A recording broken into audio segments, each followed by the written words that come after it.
Hello to my amazing kindergarten and first grade artists at Franklin Academy, and welcome to Art with Miss P today. Today's lesson is going to be all about butterflies. If you've looked outside in your yard, I bet you've seen a lot of butterflies. There's a lot of butterfly activity going on right now. My flowers and my butterfly bush in my yard are just full of these beautiful, beautiful butterflies. However, in a few weeks, when fall gets here, we're going to start noticing over the next several weeks that our temperatures are starting to cool off, the leaves are starting to change on the trees. That means fall is coming, and butterflies do not like the fall weather. They don't like it cold. So they will start leaving soon and migrating down to the south where they have warmer temperatures, like in Mexico. One of the most common butterflies that we see here in North Carolina is the monarch butterfly. And in the winter, they fly down to Mexico and will spend the winter down there where it's super duper warm. And then next spring, when our temperatures start to warm up, they'll fly back up here again. So if you had me in the classroom, you know that we saw a really cool video about the monarch butterfly migrating to Mexico. Well, I'm going to put that video up for you guys at home to watch too. It's a fun video, so take a few minutes to watch it. It's not very long. Also, if you had me in the classroom, we talked a little bit about symmetry and what it means to be symmetrical. If we divide something in half, like pretend I divide my face in half. I have an imaginary line going through my face. That's called a line of symmetry. And if you divide something in half and the left side and the right side are equal, that means it is symmetrical. If they are not equal or not the same, that means they are asymmetrical. Well, butterflies are symmetrical, along with a lot of other things we see around us every day.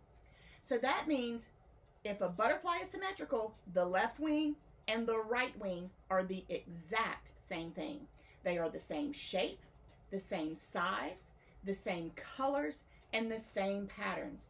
So as we draw this butterfly together today, you're going to hear me say, keep your butterflies symmetrical. Make sure what you do on the left wing, you're doing over here on the right wing.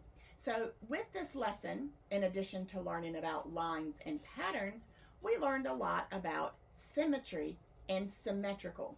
Well, I'm also going to put that video up also for you guys to watch.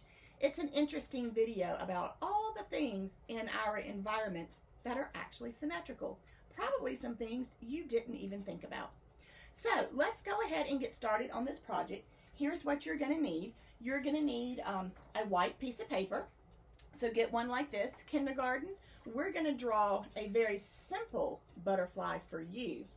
First graders, your butterfly, if I had you in the classroom, would be a little bit bigger, but you might not have this size paper at home, so you can get this size paper and that's okay. But your butterfly is going to be a little bit more complicated with a little bit more complex patterns on it. So get your white paper, your pencil, eraser if you need it, and if you have a black Sharpie, grab a black Sharpie. If you don't have a Sharpie, that's okay. You can use a black crayon, a black color pencil, or even a black pen if your parents have one.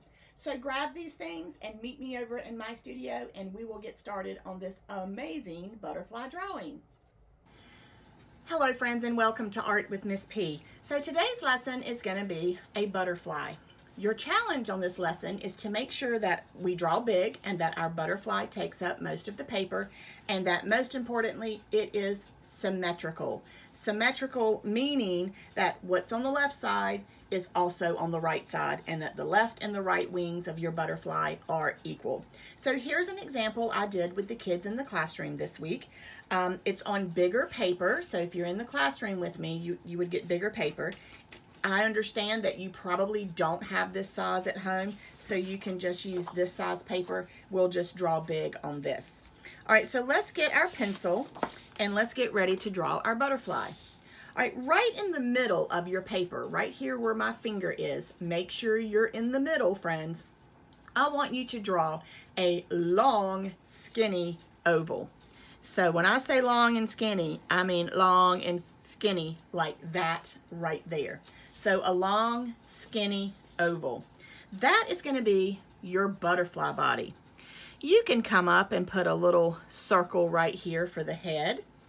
And then you can give it a face if you want to. I'm going to give mine a big smile.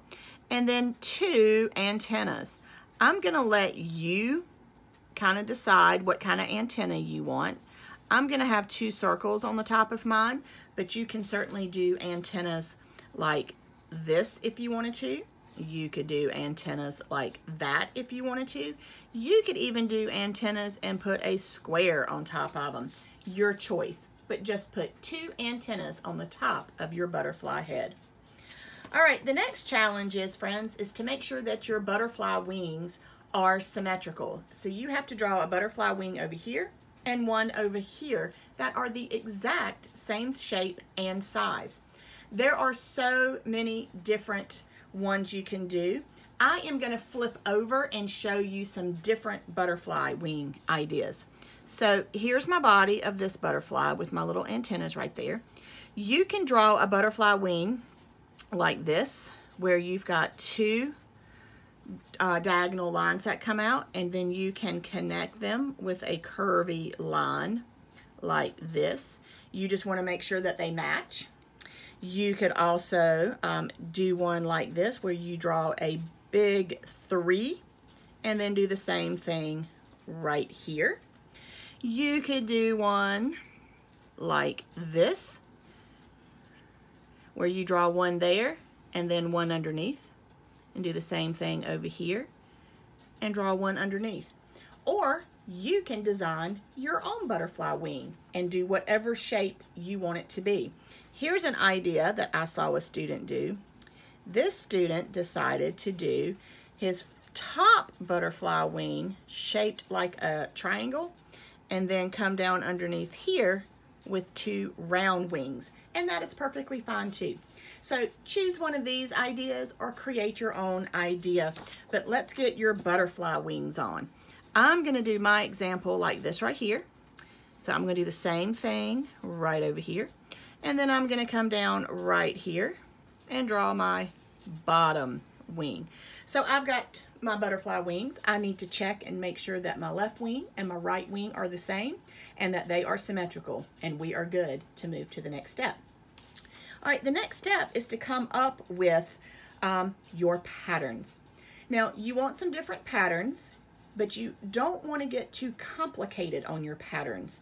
The more complicated your patterns are, the harder it's going to be for you. So make sure you're not choosing anything too complicated.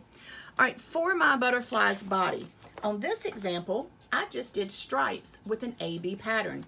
You are more than welcome to do stripes, but I think I'm going to do something a little different. I am going to do a zigzag pattern, and then I'm going to come back in and put some parallel lines in there with my zigzags.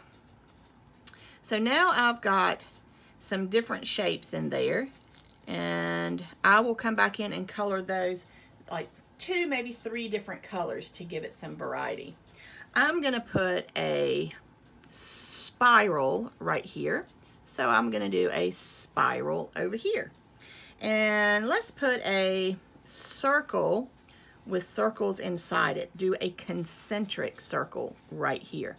You are more than welcome to do what I do, or you can develop and choose your own patterns.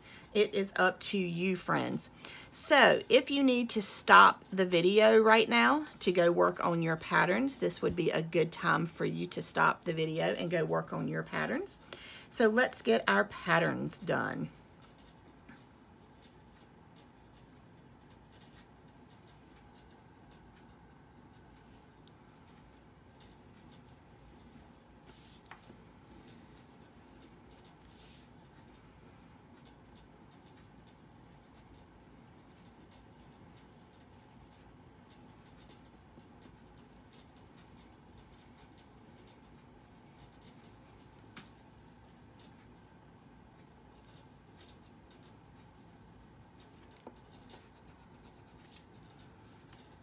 Okay, so I have finished my butterfly with my patterns. So the next step is to now do your Sharpie. So you're going to get your Sharpie and you're going to trace over all your lines, all your pencil lines in Sharpie. So get your Sharpie and go ahead and get your butterfly traced in Sharpie. Okay, I have got my butterfly all traced in Sharpie. So now I'm going to take my eraser and I'm going to very quickly go over my Sharpie lines and erase any pencil lines that my Sharpie did not cover. We always do this after we trace our pencil lines in Sharpie because there will always be some pencil lines that did not get covered with our Sharpie. So we always want to have neat artwork. That's called good craftsmanship. We don't want our artwork to be sloppy. So we're just going to very quickly take a few minutes and our eraser and go over our Sharpie lines to erase any of those pencil lines that our Sharpie may not have covered. All right, so get rid of your pencil shavings so they're not on your paper. And now we are ready to color. All right, in choosing your colors, you want to choose colors that are colorful and do not blend in with each other. So on my example right here, you can see all the different colors I chose, and I made sure that I had contrasting colors. I've got green and pink. Green and pink do not blend in with each other. I've got orange and green right here, so they do not blend in with each other. A good rule of thumb, guys, is to think about your color wheel. So if you're using a yellow and you need a contrasting color, jump across your color wheel over here, and any of these colors right here, violet, red violet, blue violet, would be great colors to use beside yellow because they contrast each other. If you were using a green, you can jump across the color wheel and see that a red or anything in the red family like a red orange or a red violet would be a great choice to use in conjunction with green because they do not blend in with each other. So choose your colors. You can color in color pencil, marker, crayon, whatever you have at home. I use markers and crayons on this piece. So get your coloring and have your parents upload a picture of it so I can see these super duper awesome butterflies. And I look forward to seeing your artwork. And until next time, friends, peace, love, and sparkles from Miss P.